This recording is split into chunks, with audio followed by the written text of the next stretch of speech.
Oh my god.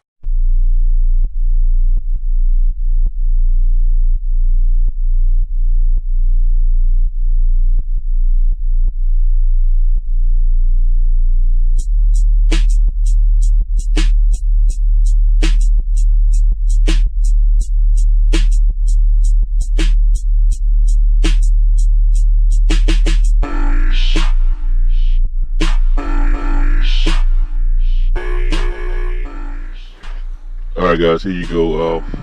As you can see, I took the 8 out of the regular DV drives, and I got 4 of the DV Platinum DVDs here.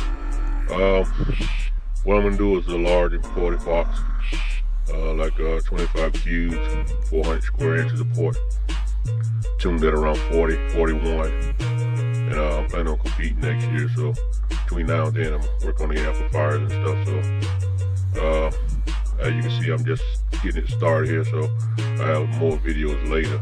So that's all I got so far. Yeah, that's an EV 12 on the floor there.